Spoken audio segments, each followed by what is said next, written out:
오늘도 주일 예배 오신 우리 모든 성도님들을 주님의 이름으로 환영하고 축복합니다. 오늘도 우리 말씀 듣기 전에 옆에 분들 그리고 앞뒤 분들하고 한번 인사 나누겠습니다. 인사 나눌 때 우리 잘 오셨습니다. 은혜 받으세요. 이렇게 인사 나누겠습니다. 잘 오셨습니다. 잘 오셨습니다. 네, 은혜 받으세요. 네, 정말 잘 오셨습니다. 오늘 이 주일에 교회에 정말 잘 오셨고 또 오늘 예배에 오셨는데 또 말씀을 통해서 주시는 큰 은혜를 누리고 돌아가는 우리 모든 성도님들이 되시기를 간절히 소망합니다. 아멘. 여러분 그 인생 영화라는 말 혹시 들어보셨나요? 인생 영화. 한때 이 인생 영화라는 말이 참 많이 유행을 했었는데요.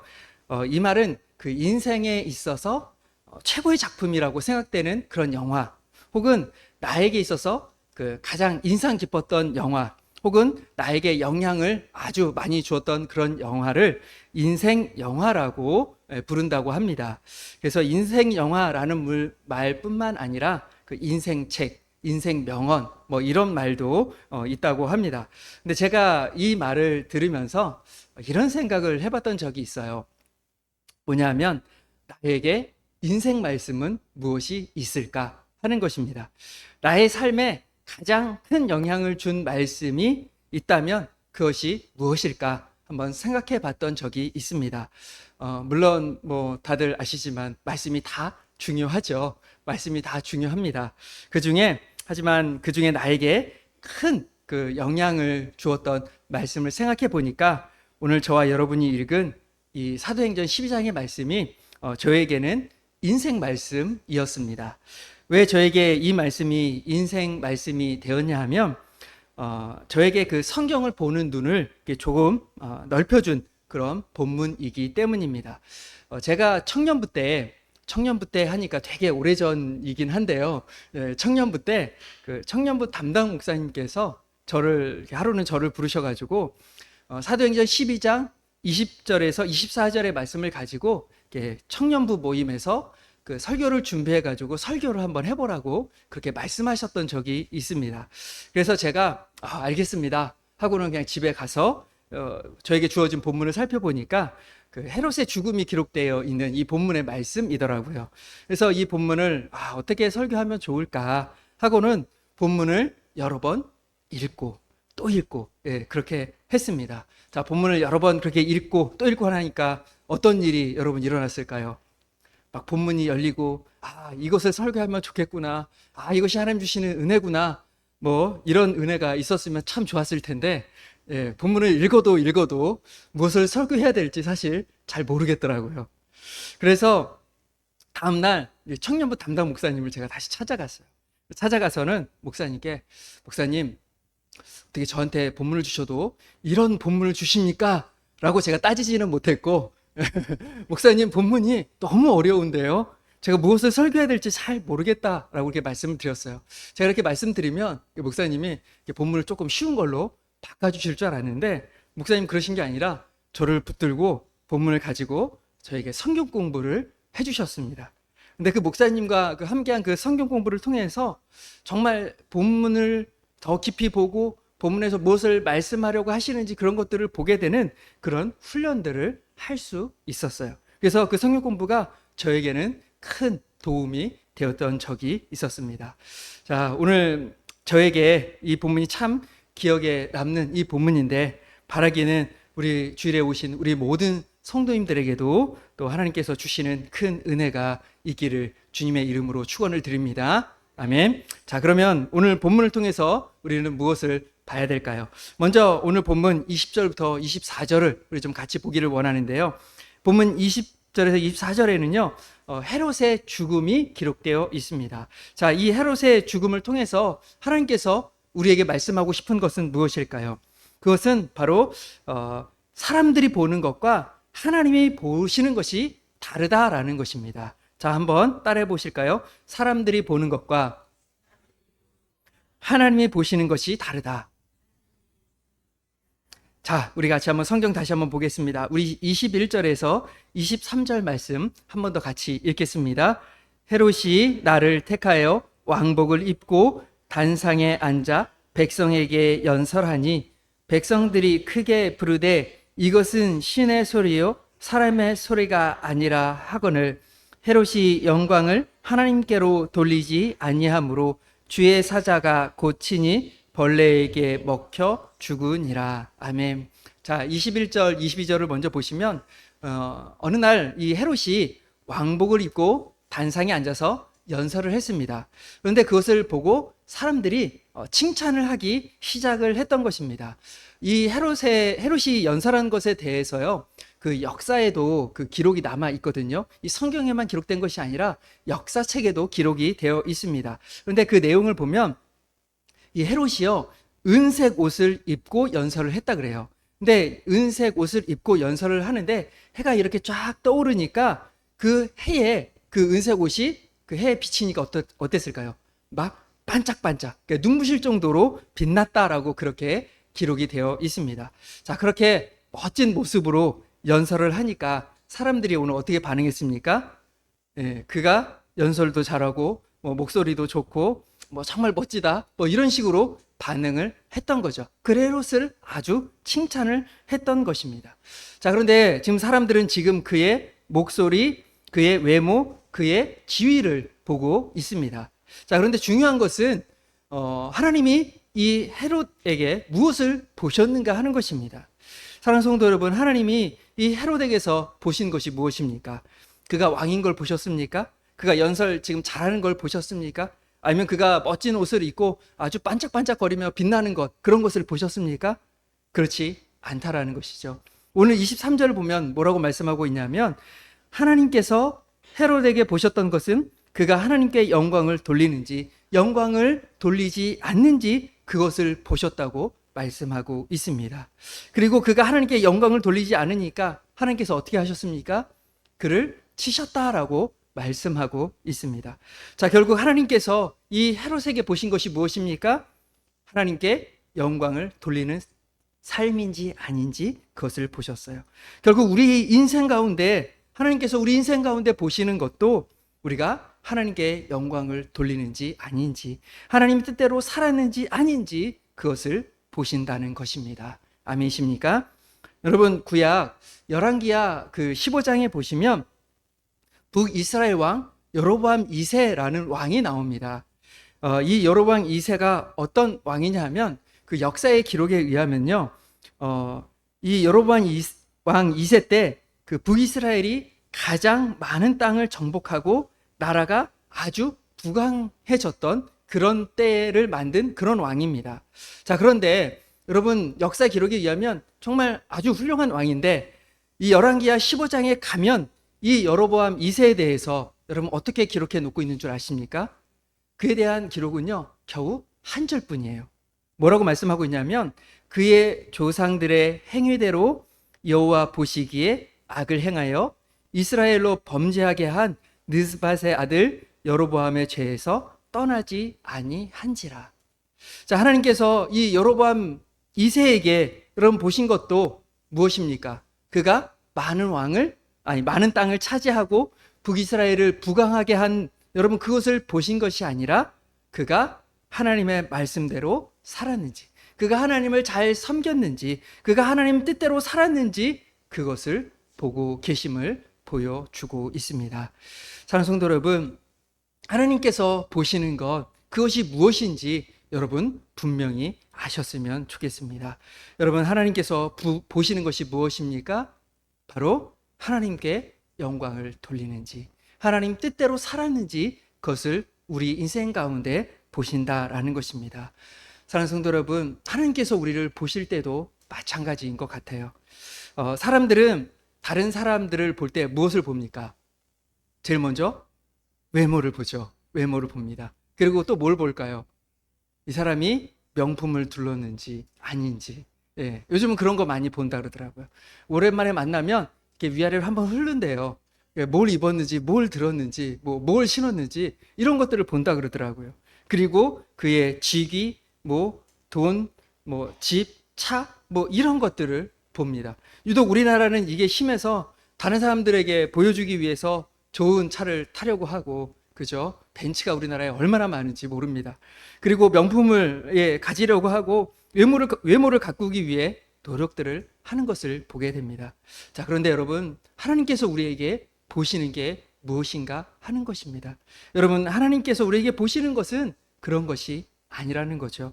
하나님께서 여러분 우리에게 보시는 것은 우리의 겉모습, 우리가 가지고 있고 우리가 누리고 있는 것에 하나님은 관심이 있는 것이 아니라 바로 하나님께서 우리를 이 땅 가운데 보내신 그 목적대로 살았는지 그것을 보시는 줄 믿습니다.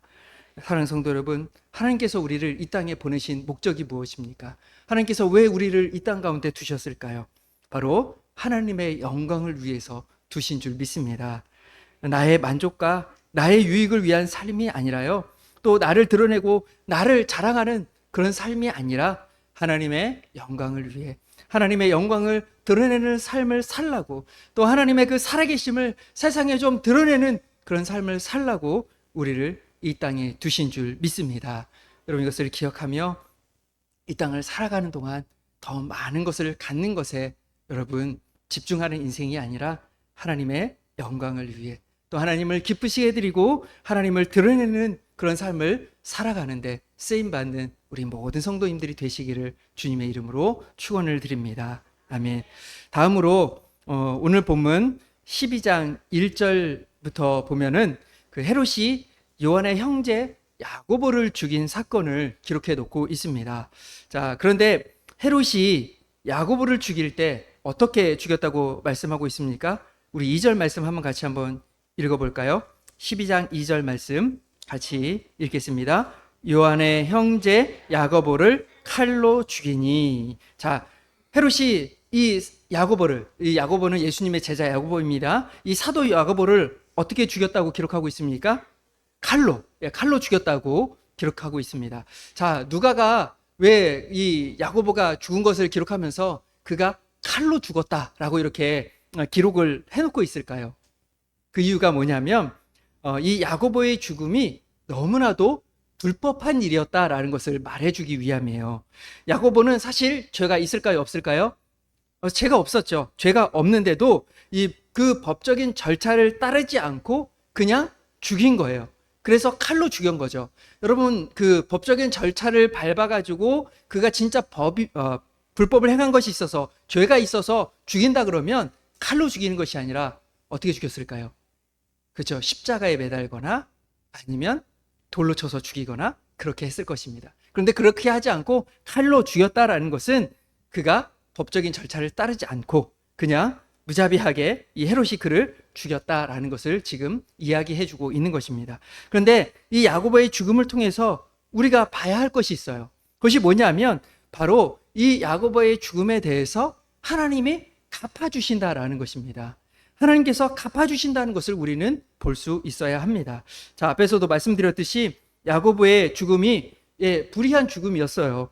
헤롯이 야고보를 죽인 것은 그의 그 정치적 야망 때문에 그냥 죽인 것입니다. 그러니까 그를 그냥 잡아서 죽이고 보니까 유대인들이 어떻게 반응해요? 좋아했던 거죠. 기뻐했던 거예요. 그런 것을 노리고 이 헤롯이 야고보를 죽였던 것입니다. 자, 그런데 우리가 봐야 할 것은 야고보가 그렇게 죽임을 당했지만 그의 죽음을 누가 보고 계신가 하는 것입니다. 자, 야고보의 죽음을 누가 보고 계셨을까요? 네, 하나님이 보고 계셨어요. 하나님께서 보고 계셨고, 그리고 이 죽음에 대해서 하나님께서 갚으셨음을 오늘 본문 우리에게 말씀해 주고 있습니다. 자, 23절 말씀인데요. 다시 뒤로 가서 23절을 보면 이렇게 말씀하고 있습니다. 헤롯이 영광을 하나님께로 돌리지 아니하므로 주의 사자가 곧 친히 벌레에게 먹혀 죽으니라. 자, 여러분, 헤롯이 어떻게 죽었다고요? 벌레에 먹혀 죽었다라고 말씀하고 있습니다. 자, 그런데 더 중요한 건 이거예요. 누가 쳤습니까? 누가요? 주의 사자가 쳤다고 말씀하고 있어요. 곧 하나님께서 치셨고 하나님께서 갚아 주셨다는 것입니다. 누구의 죽음에 대해서? 이 야고보의 죽음에 대해서 하나님께서 갚아 주셨다고 말씀해 주고 있는 것입니다. 사랑하는 성도 여러분, 이 땅을 살아가다 보면 또 우리가 하나님의 백성으로 이렇게 살다 보면 야고보와 같은 일들을 우리가 겪게 됩니다. 지금도 저 아프리카에서는요, 예수님을 믿는다는 이유로 무슬림들에게 잡혀가지고요, 산채로 불태움을 당하는 그런 일들이 지금도 일어나고 있습니다. 이처럼 예수님을 믿기 때문에 오는 고난과 여러분 핍박이 분명히 아직도 존재합니다. 물론 이 대한민국에 살아가는 우리에게는 그러한 핍박이 없지만 우리도 이 땅을 살아가다 보면 직장에서 또 가정에서 예수님을 믿기 때문에 오는 여러분 고난과 핍박이 있죠. 은근한 압력이 있고 눈총이 존재합니다. 그리고 예수님을 믿는 것을 이야기하고 나면 어떻게 해요? 사람들이 조롱하죠. 너 아직도 그런 걸 믿고 있니? 라고 하면서 너 아직도 교회 다녀? 하면서 조롱을 합니다. 그리고 예수님을 믿기 때문에 다른 사람에게 소리를 지르는 것도 잘 못하게 되죠. 예, 싸우지도 못하고 손해를 보기도 합니다. 그런데 여러분, 그때 우리가 기억해야 할 것이 있어요. 그것이 뭐냐면 우리의 손해와 우리의 억울함에 대해서 누가 갚아주신다고요? 네, 하나님이 갚아주신다는 것입니다. 사랑하는 성도 여러분, 세상에서 예수님을 믿는 것 때문에 오는 그 고난과 손해를 여러분 두려워하지 마십시오. 하나님께서 채워주시고 하나님께서 갚아주실 줄 믿습니다. 여러분 이것을 기억하면서 세상을 두려워하는 것이 아니라 하나님을 두려워하고 담대하게 믿음의 삶을 살아갈 수 있는 우리 모든 성도님들이 되시기를 주님의 이름으로 축원을 드립니다. 아멘. 다음으로 오늘 본문을 통해서 또 하나 보게 되는 것은요, 하나님의 뜻이 있다라는 거예요. 자, 한번 따라해 보실까요? 하나님의 뜻이 있다. 네, 하나님의 뜻이 있어요. 모든 일에는 하나님의 뜻이 있습니다. 자, 여러분 오늘 이 야고보가 죽임을 당했어요. 근데 야고보가 어떤 사람입니까? 오늘 본문을 보면 요한의 형제라고 그렇게 소개하고 있어요. 이렇게 소개하는 이유는 뭐냐면 이 야고보가 사도 야고보였다라는 것을 이야기해 주기 위함이에요. 야고보라는 사람이 많으니까 사도 야고보, 예수님의 그 제자 야고보가 지금 죽임을 당했다라는 것을 알려주는 것입니다. 자, 그런데 여러분 이 야고보의 그 삶을 보면, 복음서의 그 야고보의 모습을 보면 그는 어떤 삶을 살았냐 하면 늘 예수님 곁에 있던 제자예요. 이 야고보는요 늘 예수님 가까이에 있었던 제자였습니다. 특별히 예수님께서 그 3명의 제자만 데리고 가셨던 적이 있어요. 여러분 다 아시죠? 야이로의 딸을 살리실 때, 그리고 변화산에서 영광스러운 모습으로 변화되실 때, 그리고 겟세마네 동산에서 마지막으로 기도하실 때, 그때 예수님께서 베드로와 야고보와 요한만 데리고 가셨어요. 이 제자들 3명만 따로 데리고 가셨을 때 그때 누가 있었다고요? 이 야고보가 들어 있었단 말입니다.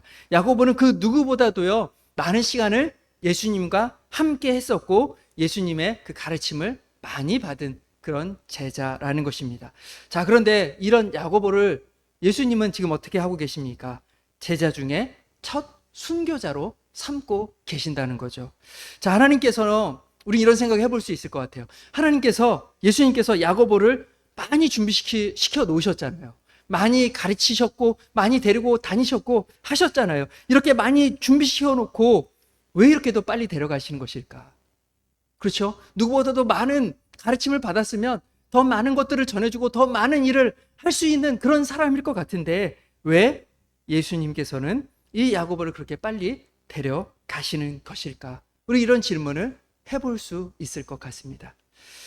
근데 우리가 이 질문에 온전히 다 답을 할 수 없고 그 뜻을 우리가 온전히 알 수 없지만 본문을 통해서 우리가 보게 되는 것은요, 여기에는 하나님의 놀라운 뜻이 있다라는 거예요. 바로 야고보의 순교를 통해서 교회로 하여금 기도하게 만드시는 하나님의 뜻이 있음을 우리가 볼 수 있다는 것입니다. 당시 예루살렘 교회는요, 그러니까 태어난 지 얼마 안 된 교회입니다.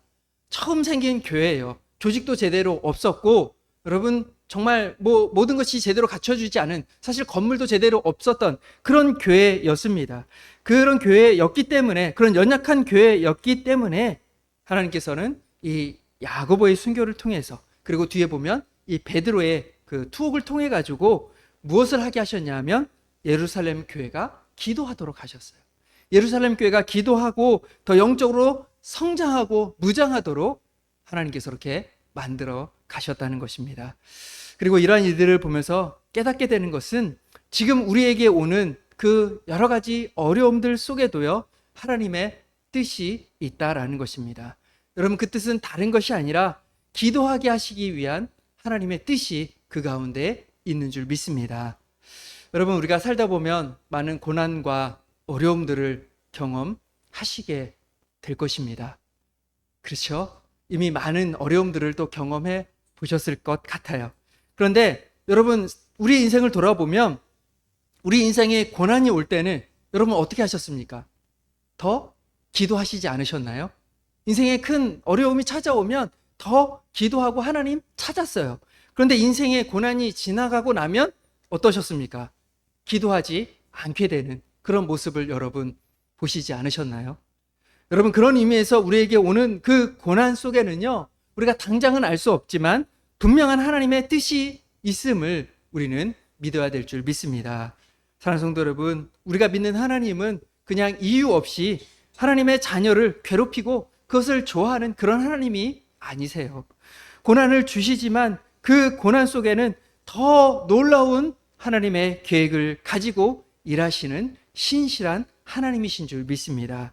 여러분, 우리의 삶에 이해할 수 없는 일들이 찾아오지만 그때 하나님의 뜻이 있음을 여러분 믿으며 기도하며 나아가는, 기도의 자리로 나아가시는, 그래서 하나님께 더 기도하며 나아가는 우리 모든 성도님들이 되시기를 주님의 이름으로 축원을 드립니다. 아멘. 마지막으로요, 우리는 베드로의 모습을 통해서 봐야 할 것이 있습니다. 그것이 뭐냐면 사명자는 하나님께서 돌보신다는 거예요. 자, 사명자는 하나님께서 돌보십니다. 자, 오늘 본문을 보면요, 베드로가 잡혔어요. 야고보가 순교한 다음에 이 헤롯이 야고보가 죽는 걸 보고 백성들이 좋아하는 것을 보고, 아, 내가 하나 더 잡아가지고 또 이렇게 하면 유대인들이 나를 되게 좋아할 거야 라는 생각을 가지고 이번엔 베드로를 잡았습니다. 베드로를 죽이면 아주 백성들이 더 날 좋아할 거라는 그런 생각이 있었겠죠. 그래서 이 베드로를 아주 철저하게 지킵니다. 어떻게 하냐면 4절을 보시면 군인 넷씩 내 패에 맡겼다라고 이렇게 기록하고 있습니다. 이게 무슨 의미냐면 24시간 베드로를 감시했다라는 그런 의미예요. 유대 역사학자의 기록에 의하면요, 두 사람이 번갈아 가면서 베드로의 옆에서 베드로와 함께 이렇게 손과 그리고 발을 묶고 그 베드로와 함께 있으면서 베드로를 지켰다라고 그렇게 기록하고 있더라고요. 그만큼 지금 철저하게 베드로를 지키고 있습니다. 자, 그런데 그 가운데서 지금 베드로는 무엇을 하고 있습니까? 베드로가 지금 뭐 하고 있죠? 자고 있어요. 자고 있어요. 지금 베드로가 며칠 있으면 그가 어떤 걸 당하게 돼요? 죽임을 당하게 될 상황이잖아요. 그런데 지금 베드로는 뭐 하고 있다고요? 예, 잠을 자고 있습니다. 자, 그러면 여러분 좀 이상하지 않습니까? 아니, 지금 상황이 어떤 상황인데, 지금 기도해도 현찮을 상황인데 베드로는 어떻게 해서 이런 죽음을 앞둔 상황에서 여러분 기도하는 것이 아니라 잠을 자고 있을까요? 이제 진짜 죽었구나, 이제 소망이 없구나, 잠이라도 푹 자야지, 이런 마음을 가지고 베드로가 지금 자고 있는 것일까요? 그렇지 않을 것입니다. 베드로가 감옥 속에서도, 죽음 앞에서도 잠을 잘 수 있었던 것은요, 그에게 주님 주시는 평안이 있었기 때문입니다. 그리고 죽음을 두려워하지 않는 그 순교의 신앙이 그 가운데 있었기 때문입니다. 자, 그런데 제가 여러분과 나누고 싶은 것은 뭐냐면 베드로는 지금 그렇게 자고 있는데 하나님은 뭐 하고 계시는가 하는 거예요. 베드로는 자고 있어요. 근데 하나님은 뭐 하고 계세요? 천사들을 보내가지고 베드로를 건져내고 계시더라는 거죠. 자, 왜 하나님께서 베드로를 건져내실까요? 그 이유는 다른 것이 아니라 베드로에게 해야 할 일이 남아있기 때문입니다. 우리가 앞으로 보겠지만 이 15장에 가면 베드로가 예루살렘 회의에서 아주 중요한 역할을 해요. 그가 아직 그렇게 중요한 일, 해야 할 일이 남아있으니까 하나님께서 베드로에게 찾아오셔서 그를 건져내 주신 것입니다. 그 사명자는 하나님께서 돌보신다라는 것을 오늘 우리에게 말씀해 주시는 것입니다. 사랑하는 성도 여러분, 사명자는 하나님께서 돌봐주시는 줄 믿습니다. 아멘. 자, 그런데 이렇게 사명자는 하나님께서 돌봐주신다 말씀드리면 이렇게 오해를 하세요. 사명자는 목사님만 사명자지, 이렇게 오해들을 많이들 하시더라고요. 그런데 이 앞에 있는 저만 사명자가 아닙니다. 여러분, 우리 모두가 하나님의 일을 위해 부름을 받았기 때문에 우리 모두가 사명자들인 줄 믿습니다. 아멘. 우리 옆에 분들에게 그런 의미에서 한번 이야기해 주세요. 당신은 사명자입니다. 이렇게 얘기해 주세요. 당신은 사명자입니다. 당신은 사명자입니다. 당신은 사명자입니다. 예. 여러분, 우리는 사명자인 줄 믿습니다. 아직 해야 할 주의 일들이 우리 가운데 있는 줄 믿습니다. 여러분, 그렇게 우리가 아직 사명이 있기 때문에 하나님께서는 베드로를 그 가운데서 건져 주셨듯이 또 우리의 삶도 인도해 주시고 또 보호해 주시고 우리를 책임져 주실 줄 믿습니다.